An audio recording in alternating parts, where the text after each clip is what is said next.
ಈ ವಿಡಿಯೋವನ್ನು ನೋಡುವ ಮುನ್ನ ನೀವು ಇನ್ನೂ ಕೂಡ ನಮ್ಮ ಚಾನೆಲ್ ಅನ್ನು ಸಬ್ಸ್ಕ್ರೈಬ್ ಆಗದಿದ್ದರೆ ಸಬ್ಸ್ಕ್ರೈಬ್ ಆಗಿ ಮತ್ತು ಈ ವಿಡಿಯೋಗೆ ಒಂದು ಲೈಕ್ ಮಾಡಿ. Hi friends, life line Kannada GK ಅಡ್ಡಾದ ಮತ್ತೊಂದು ವಿಡಿಯೋಗೆ ಸ್ವಾಗತ. ಹುಡುಗಿಯರು ಬಳಸುವ ರಕ್ಷಾ ಕವಚ ಹೇಗೆ ಇರುತ್ತೆ, ಅದನ್ನು ಹೇಗೆ ಬಳಸಬೇಕು? ಈ ವಿಡಿಯೋದಲ್ಲಿನ ಮಾಹಿತಿ ಕುತೂಹಲಕಾರಿಯಾಗಿದ್ದು, ಹೀಗಾಗಿ ಯಾರು ಕೂಡ ವಿಡಿಯೋವನ್ನು ಸ್ಕಿಪ್ ಮಾಡದೆ ಸಂಪೂರ್ಣವಾಗಿ ನೋಡಿ. ಸ್ನೇಹಿತರೆ, ಇಂದಿಗೂ ಸಮಾಜದಲ್ಲಿ ಹೆಚ್ಚಿನ ಹುಡುಗಿಯರು ಮತ್ತು ಮಹಿಳೆಯರು ಪಿರಿಯಡ್ ಅಥವಾ ದೈಹಿಕ ಸಂಬಂಧದ ಬಗ್ಗೆ ಮುಕ್ತವಾಗಿ ಮಾತನಾಡಲು ಹೆದರುತ್ತಾರೆ, ಇಲ್ಲವೇ ದೂರವಿರುತ್ತಾರೆ. ಹೀಗಿರುವಾಗ ರಕ್ಷಾಕವಚ ಪುರುಷರಿಗೆ ಮಾತ್ರವಲ್ಲ, ಅನಗತ್ಯ ಗರ್ಭಧಾರಣೆಯನ್ನು ತಡೆಯಲು ಮಹಿಳೆಯರು ಮಹಿಳಾ ರಕ್ಷಾಕವಚಗಳನ್ನು ಬಳಸಬಹುದು ಎಂದು ಹೆಚ್ಚಿನ ಮಹಿಳೆಯರಿಗೆ ತಿಳಿದಿಲ್ಲ. ಇವತ್ತಿನ ವಿಡಿಯೋದಲ್ಲಿ ಸಂಭೋಗದ ವೇಳೆ ಮಹಿಳೆಯರಿಗೆ ಇರುವ ರಕ್ಷಾಕವಚಗಳು ಯಾವುವು, ಅವು ಹೇಗೆ ಬಳಸುವುದು ಎಂಬ ಇತ್ಯಾದಿ ಮಾಹಿತಿಯನ್ನು ಈ ವಿಡಿಯೋದಲ್ಲಿ ನೀಡಲಾಗಿದೆ. ವಿಡಿಯೋವನ್ನು ಕೊನೆಯವರೆಗೂ ನೋಡಿ ನಿಮ್ಮ ಸಂಗಾತಿಗೆ ತಿಳಿಸಿ. ಸ್ತ್ರೀ ರಕ್ಷಾ ಕವಚ ಎಂದರೇನು? ಸ್ತ್ರೀ ರಕ್ಷಾ ಕವಚಗಳನ್ನು ಆಂತರಿಕ ರಕ್ಷಾ ಕವಚ ಎಂದು ಕರೆಯುತ್ತಾರೆ.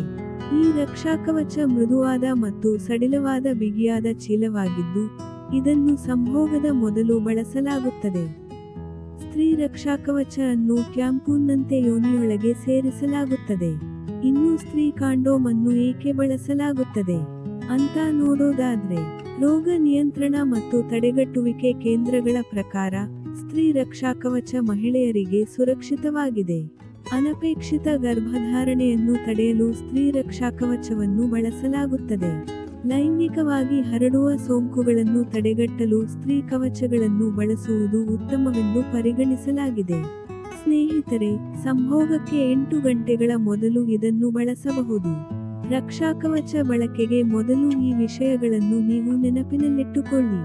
ಮೊದಲನೆಯದ್ದು, ಸ್ತ್ರೀ ರಕ್ಷಾ ಕವಚ ಅನ್ನು ಬಳಸುವ ಮೊದಲು ಅದರ ಮುಕ್ತಾಯ ದಿನಾಂಕವನ್ನು ಪರಿಶೀಲಿಸಿ. ರಕ್ಷಾಕವಚದ ಪ್ಯಾಕೇಜ್ ಇನ್ಸರ್ಟ್ ಅನ್ನು ಸಹ ಓದಿ. 2. ಕವಚವನ್ನು ಬಳಸುವ ಮೊದಲು ಅದರಲ್ಲಿ ಯಾವುದೇ ಪಂಕ್ಚರ್ ಅಥವಾ ಯಾವುದೇ ದೋಷವಿಲ್ಲ ಎಂದು ಒಮ್ಮೆ ಪರೀಕ್ಷಿಸಿ. 3. ಕವಚಗಳನ್ನು ಯಾವಾಗಲೂ ತಂಪಾದ ಮತ್ತು ಶುಷ್ಕ ಸ್ಥಳದಲ್ಲಿ ಸಂಗ್ರಹಿಸಿ ಮತ್ತು ಅವುಗಳನ್ನು ಹರಿದು ಹೋಗದಂತೆ ತಡೆಯಲು ಲೂಬ್ರಿಕೆಂಟ್ ಅನ್ನು ಬಳಸಿ. 4. ನೀವು ಸ್ತ್ರೀ ಕವಚ ಬಳಸುತ್ತಿದ್ದರೆ ಅದು ಹರಿದು ಹೋಗಬಹುದು ಎಂದು ನಿಮ್ಮ ಸಂಗಾತಿ ಪುರುಷ ಕವಚವನ್ನು ಬಳಸಲು ಅನುಮತಿಸಬೇಡಿ. 5. ಕವಚವನ್ನು ಒಮ್ಮೆ ಬಳಸಿದ ನಂತರ ಅದನ್ನು ಮರುಬಳಕೆ ಮಾಡಬೇಡಿ. ಅದನ್ನು ಎಂದಿಗೂ ಫ್ಲಶ್ ಮಾಡಬೇಡಿ. ಇನ್ನೂ ಮುಖ್ಯವಾಗಿ, ಈ ಕಾರಣಗಳು ಸಮಸ್ಯೆಗಳನ್ನು ಉಂಟುಮಾಡಬಹುದು. ಅವುಗಳು: ಸ್ತ್ರೀ ರಕ್ಷಾಕವಚ 95% ಪರಿಣಾಮಕಾರಿಯಾಗಿದೆ, ಆದರೆ ಇದು 5% ವರೆಗಿನ ವೈಫಲ್ಯದ ಪ್ರಮಾಣವನ್ನು ಹೊಂದಿದೆ.